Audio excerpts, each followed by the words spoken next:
She never asked for love. And she certainly never asked to be accused of a crime she didn't commit. But Michelle Porter was about to discover that when you live between love and freedom, the price of truth is heartbreak. The morning sun filtered through the tall windows of the Peterson estate, casting a golden hue on the polished floors and the quiet anguish of a home divided by secrets. Michelle Porter, just 26, had worked in that mansion for 4 years, first as a housekeeper, then as someone who had unwittingly become a part of the family drama that no one dared to speak of in daylight. She was striking.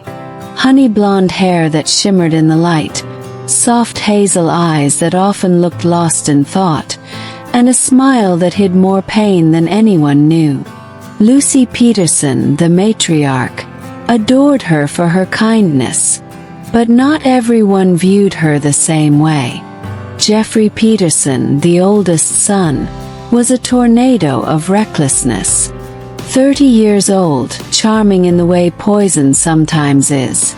Blue eyes that promised what he'd never deliver, and a smirk that left damage in its wake. He flirted with Michelle shamelessly, barking orders disguised as affection. "Beautiful maid, bring me a drink," he'd yell, leaning back with arrogance. Andrew, his younger brother, carried himself like the man Jeffrey could never be. 28, responsible, quietly noble. He ran the family's transport business in Oklahoma with discipline and humility. And he watched how Jeffrey treated Michelle. He watched how she flinched, how she smiled politely and walked away. And he watched the feelings in his own chest swell and ache. Feelings he had no right to act on. One night, Lucy found Andrew on the veranda, staring into the dark fields. She joined him with a soft sigh and said what he feared she'd noticed. "You love her, don't you?" He didn't answer. Not with words. Only a tear that refused to fall. "How do I approach someone who's clearly in love with the wrong man?" he whispered. Lucy rested her hand over his. "Let time do its work, my son. Let time." Time, it turned out, was merciless. It was during a mundane breakfast that Michelle stood quietly at the head of the table, her hands trembling as she held a cup of tea. Lucy looked up and frowned. Jeffrey was hungover, sunglasses hiding his bloodshot eyes.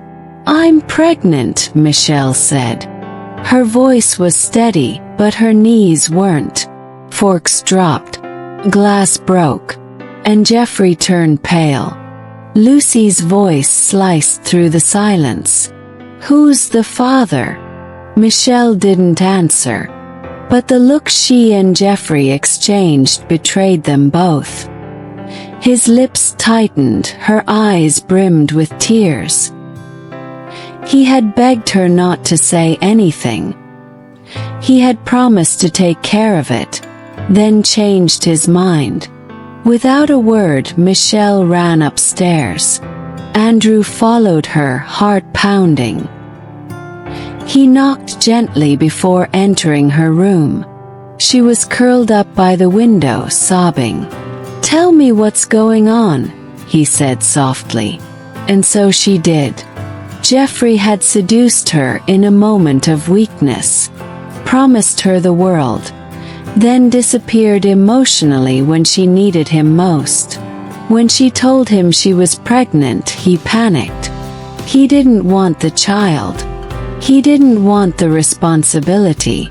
He wanted silence. Andrew's chest tightened. Rage burned in his throat, but he didn't yell. He sat beside her, took her hand, and said words that would change everything. "I'll claim the baby as mine. Let me protect you." The lie wasn't easy to sustain. Jeffrey left for London 2 days later, not saying goodbye. Just a suitcase, a ticket, and a letter left on Andrew's desk. Take care of her. I never could. In time, Michelle saw the truth. It wasn't the excitement that made love. It was the presence, the stability, the quiet sacrifices Andrew made. The way he never asked anything of her, only gave. She fell for him in ways she never had for Jeffrey. And when she told Andrew, he cried. For the first time in years, he cried openly. Their wedding was small, simple. Lucy wore her favorite pearl earrings and gave a toast with trembling hands. To a son who honored our name, and to a woman who gave us all a second chance at love. As Michelle walked down the aisle, belly round with the child Andrew would raise as his own, there was peace. 'Cause sometimes freedom is not in running away. Sometimes it's in choosing to stay. And sometimes love doesn't arrive like thunder. It arrives in quiet footsteps, in gentle words, and stays. He offered to protect her from a truth that could destroy everything. But some lies, no matter how noble, don't stay buried forever. And Michelle Porter was about to learn that love, when tested, can either redeem or ruin. Andrew, true to his promise, told everyone the baby was his. He bore the glances, the whispers, even the raised eyebrows from their inner circle. And when the news reached Oklahoma society that Andrew Peterson was expecting a child with a housemaid, it sent ripples of scandal through the conservative circles their family belonged to. But Andrew didn't flinch. Not once.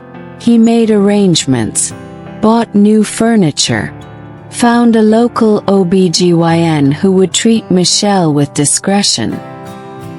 He even picked out paint colors for a nursery they hadn't yet agreed on, because in his heart, it didn't matter whose blood the child carried. What mattered was that Michelle was safe, that she was no longer alone. But the world outside the estate didn't share Lucy's grace. Rumors circulated that Michelle had trapped Andrew, that she was just a maid with ambitions.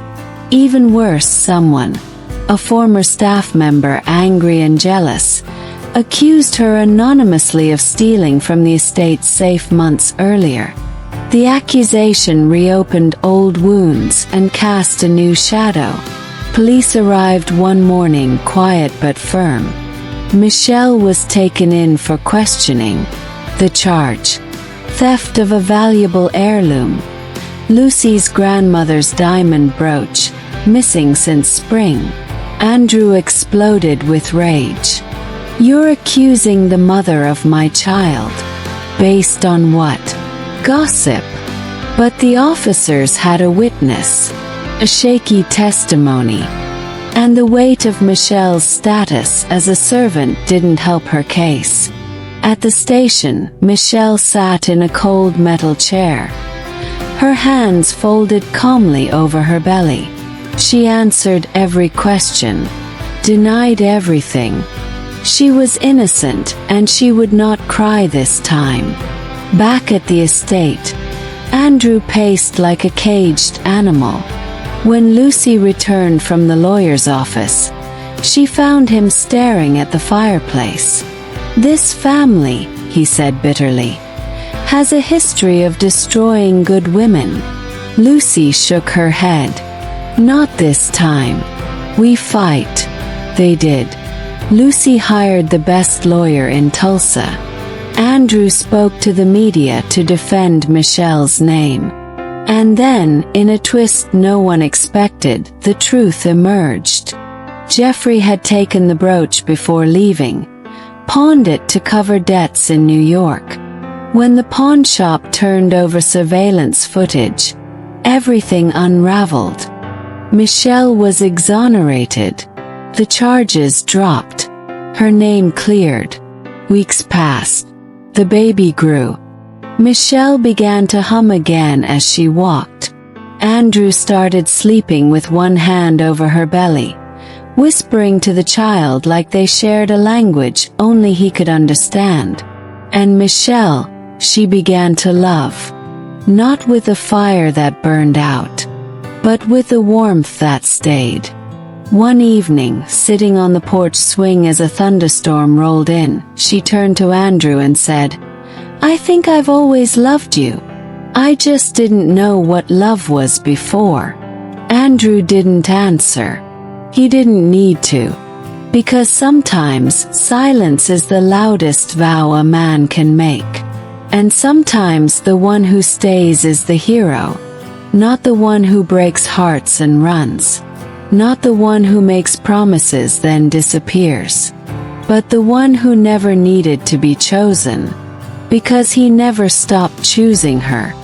What do you do when the man you trusted turns his back on you, and the only one who offers you shelter is his brother?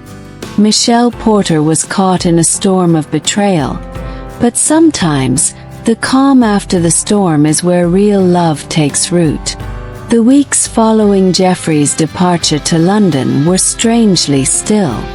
A hush fell over the Peterson estate, as though the house itself was holding its breath. Without the chaos of his loud voice, spontaneous parties, and drunken tirades, the air grew thick with silence, and something else, transformation. Michelle moved through the halls more like a shadow than a woman. Pregnancy made her tired, but it wasn't just the growing life inside her that weighed her down. It was the growing ache of confusion. She was grateful to Andrew, yes, but also haunted by the decision she had made. Or rather, the decision he had made for them both. One evening, Lucy entered the nursery where Andrew was assembling the crib himself, refusing any help from staff. She leaned against the doorframe and smiled gently. "You're more like your father than you realize," she said. Andrew looked up, covered in dust and sweat, and laughed softly. "He would have told me I was crazy. Maybe. But he also would have seen why you did it." Andrew paused. "I just want her to feel safe. And I want that child to never know rejection.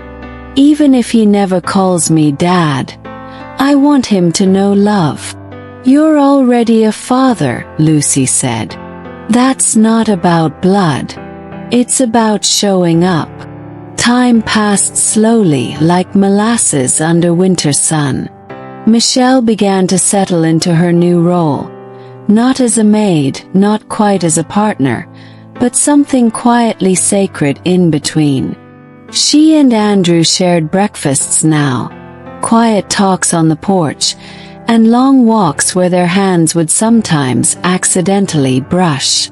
It was during one of these walks that she told him the truth. "I didn't love him," she said, eyes ahead. "I thought I did. I think I wanted the idea of being loved. Jeffrey had a way of making you feel seen. But it wasn't real."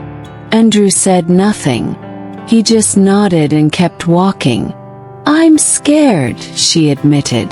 "Not of being a mother, but of messing it all up. Of letting you down." He stopped, turned to her. "You won't. You couldn't." She looked up at him, and for the first time, she saw not just kindness in his eyes, but a fierce, quiet love that had been there all along. Michelle went into labor early, shock and stress taking their toll. Andrew didn't leave her side.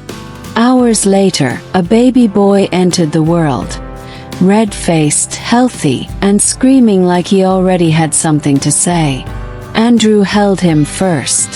"Welcome home," he whispered. Lucy arrived with tears in her eyes. She took one look at the baby, then at Michelle, and placed a hand on Andrew's shoulder. "You honored this family when you didn't have to." And now it's time we honored you." In the weeks that followed, peace finally settled over the house. Michelle fell in love, not suddenly, not with a burst, but deeply, with every morning Andrew brought her tea, with every diaper he changed, with every time he looked at their son like he was the most beautiful thing in the world. She told him one evening, under a sky full of stars, when their son was asleep between them, "I love you, not because you saved me, but because you stayed." He didn't respond with words. He leaned in, kissed her, and the silence between them was filled with everything true love ever needed to say. And finally they weren't just surviving. Months passed. Baby Elias began to crawl, then wobble, then walk with the determination of a boy born of fire and grace. One crisp autumn afternoon, Lucy called them all into the garden. "Surprise," she said. There, under the shade of the oldest oak tree, stood a wooden bench with a plaque. Andrew read it aloud. "For those who choose love over legacy, and for those brave enough to stay." Michelle's eyes welled. Lucy simply smiled and whispered to Andrew, "He was never the one meant to stay. You were." That night, as leaves rustled and the house glowed warm, Michelle curled into Andrew's side and asked, "Do you ever regret it? Taking us in? Choosing this life?" Andrew kissed her temple. "Not once. Freedom is overrated when you find the kind of love worth surrendering to." And outside, under a sky full of stars, the Peterson house stood still, not in grief this time, but in quiet, everlasting peace. Before we dive into this final chapter of Michelle's journey, make sure to subscribe to the channel. Stories like this deserve to live on, and your support helps bring more love, redemption, and truth to life. On Elias's first birthday, the garden bloomed with quiet joy. White and blue balloons danced in the breeze, and a wooden table held a simple cake adorned with wildflowers. Michelle watched from a distance, smiling as Andrew made their son laugh with clumsy impressions. The boy giggled like someone who hadn't yet tasted sorrow, only the warmth of safe arms. Michelle felt whole, not because the past had been erased. Scars remain, but because she had learned to recognize love not by its fire, but by its staying power. Lucy approached her, silver now threading through her hair, and offered a small box. "It's time," she said. Inside, Michelle found the Peterson heirloom brooch, restored, gleaming. "It belongs to you now, not for what once was, but for what you've helped become." Michelle wept. That night, after guests had gone and Elias slept among his toys, she and Andrew sat beneath the old oak tree, the same one that had once watched over sorrow, now witnessing peace. "You know," she said, "I still dream of that day in the dining room when everything changed." Andrew took her hand. "I dream of the day after, when you stayed." She looked at him, her eyes wiser.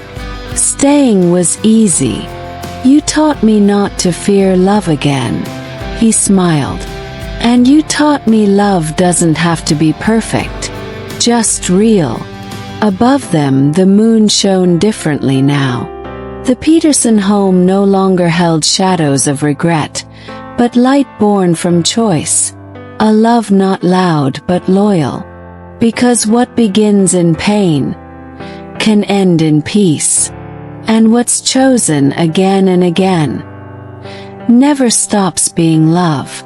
And that quiet night, while Elias slept between cotton blankets and still innocent dreams, Michelle leaned her head on Andrew's shoulder and realized that peace is not the absence of pain, but the firm presence of someone who chooses to stay even after seeing all your scars. The wind blew gently through the old oak branches, as if nature itself celebrated a love not born from impulse, but from patience, not born from desire, but from the decision to love until love no longer hurt. There, under the moonlight that painted silver around the garden, Michelle looked at the man who traded status for silence, who chose to be a father without needing blood, and realized that some souls don't come to set you on fire, they come to keep you warm. "Do you remember the first time you defended me?" she whispered, her eyes brimming, yet at peace, as if each tear now was a fulfilled prayer. Andrew smiled faintly, that same calm smile of someone who never needed to prove anything to be a hero, because true heroes don't wear capes, they wear constancy. "I remember. And I remember every time after that. Because I never stopped protecting you. Even when you didn't know. Even when you thought you were alone." She embraced him, and the world seemed smaller, simpler, more bearable. As if all that existed now was that bench, that tree, that love finally able to rest. Time, once the villain, was now a witness of a story that began in pain, passed through chaos, but found redemption in the space between two hands that chose each other. "I thought I had lost everything," Michelle said, her voice trembling. "But really, that's when God started giving everything back to me. Only the right way." Andrew squeezed her hand tightly, like someone sealing a sacred vow. Nothing we lived through was in vain. Not the fall. Not the fear. Not the silence. Everything brought us here. In the distance, the house no longer looked like a prison of memories, but a home rebuilt from the inside out. Brick by truthful brick, gesture by chosen gesture. Elias, still sleeping, seemed to smile in his dreams, as if the soul already knew it was growing in a place where love was more verb than word, more presence than promise. Lucy watched from the porch, silent, with the look of someone who knows that sometimes the greatest legacy isn't wealth, but one right choice that changes all the others. Michelle looked up at the stars like someone praying in silence and gave thanks not for what she lost, but for being found halfway by someone who never needed to shine, only to stay. "Love," she said, "isn't what takes your breath away. It's what teaches you how to breathe again." And Andrew, eyes fixed on her like she was the miracle itself, answered with a slow kiss, where each second whispered, "I'm here. Still here." The wooden bench, now weathered by sun and blessed by story, held two tired bodies, but two souls in full restoration. There was no luxury, no glamour, no audience. Just the truth. The kind of love that doesn't shout, but is lived when no one's watching. The breeze shifted, and with it came the certainty. The future may be uncertain, but when you choose someone every day, eternity begins in the little things. And when Michelle closed her eyes there in Andrew's arms, she understood that redemption doesn't only come when everything is fixed, but when love chooses to stay, even when the whole world walked away. Because in the end, what turns pain into poetry is the love that doesn't quit, even when it has every reason to leave.